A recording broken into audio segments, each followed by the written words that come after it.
ஆண்டவர் இயேசு கிறிஸ்துவில் பிரியமான சகோதர சகோதரிகளே, விதை விதைப்பவனுடைய ஊமையை தியானித்த பிறகு களைகளின் ஊமையை ஆண்டவர் இன்று நமக்கு தருகிறார்.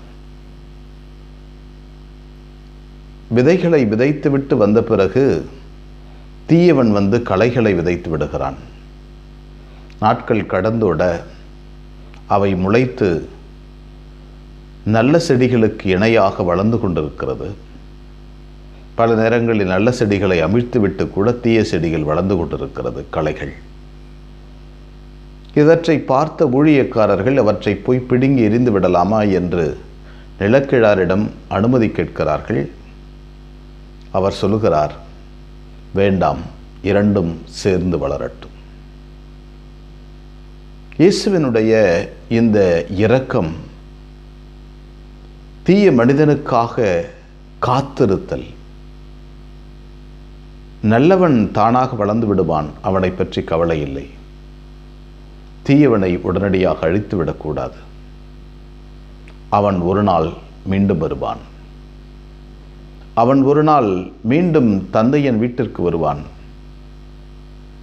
அவன் பன்றிகளின் கூட்டத்தில் இருக்கலாம், தொலைநாட்டில் பயணம் செய்திருக்கலாம், தன் மதத்தை விட்டு, குலத்தை விட்டு, தன்னுடைய இனத்தை விட்டு சுற்றி திரியலாம். ஆனால் அவன் ஒரு நாள் திரும்பி வருவான். அந்த திரும்பி வருகின்ற நாளுக்காக கடவுள் காத்திருக்கிறார். கடைசி வரையிலும் அந்த மகன் திரும்பி வரவில்லை என்றால் அவனை விட்டு விடுகிறார். ஆனால் ஆண்டவருடைய இரக்கம் அதை கண்டுபிடிக்கும் வரை தேடி செல்வது. மகனை கண்டுபிடிக்கும் வரை, காணாமல் போன ஆட்டை கண்டுபிடிக்கும் வரை, காணாமல் போன காசை கண்டுபிடிக்கும் வரை தேடி செல்வது.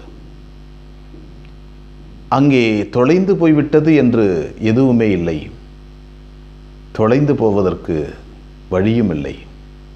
ஏனென்றால் ஆண்டவர் தன் மகன் ஒரு நாள் வருவான், தன் மகள் ஒரு நாள் வருவாள் என்று காத்து கொண்டே இருக்கிறார். சமுதாயத்தில் புறையோடி போயிருக்கின்ற பல்வேறு பாவங்கள், பல்வேறு கரைகள், மனிதர்களின் பல்வேறு எண்ணங்கள், தவறுதலான வாழ்க்கை முறை. இந்த முறையிலிருந்து மனிதன் ஒரு நாள் திரும்பி வருவான். அதுவரையில் கிறிஸ்துவின் சீடன் அவர்களின் மனசாட்சியாய் இந்த உலகத்தில் வாழ வேண்டும். இந்த உலகத்தில் மனிதன் மனசாட்சியாய் இருக்க வேண்டும். கிறிஸ்துவின் சீடன் நல்ல பயிர்கள் அவர்களுக்கு எடுத்துக்காட்டாய் வாழ வேண்டும். தீய பயிர்களை பார்த்துவிட்டு நல்ல பயிர்களும் தீயவனமாக மாறக்கூடாது. மாறாக உலகில் என்று சான்று பகிர்ந்து கொண்டே இருக்க வேண்டும். அதுதான் சாட்சிய வாழ்வு. எனவேதான் ஆண்டவர் சொல்கிறார், உங்களின் செயலின் பொருட்டு நான் யார் என்று உலகம் அறிந்து கொள்ளும். அப்படிப்பட்ட ஒரு வாழ்க்கை முறை, நல்ல வாழ்க்கை முறையை நாம் பெற்றுக்கொள்ள இறைவனின் அருள் வேண்டுவோம். எங்களை நேசிக்கின்ற விண்ணகத் தந்தையை போற்றுகிறோம். இந்த அற்புதமான நாளுக்காக நன்றி சொல்கிறோம். எங்களை படைத்து பராமரிப்பதற்காக நன்றி ஆண்டவரே. எங்களுக்கு உமது இரக்கத்தை அளவிட முடியாத முறையில் நீர் கொடுப்பதற்காக நன்றி. உமது இரக்கம் அளவிட முடியாத அளவிற்கு எங்களுக்கு கொடுக்கப்பட்டிருக்கிறது. நாங்கள் எப்பொழுதும் உமது பிள்ளைகள். நாங்கள் எங்களுடைய பலவீனங்களால் உம்முடைய பிரசன்னத்திலிருந்து ஓடிவிடுகிறோம். உலகத்தை அன்பு செய்யவும், மனிதர்களை அன்பு செய்யவும் எங்களை பயன்படுத்தும் ஆண்டவரே. அனைவரையே எங்கள் அன்பு தாயே, உம் திருமகனிடம் எங்களுக்காக இடைவிடாது பரிந்து பேசும். ஆமீன்.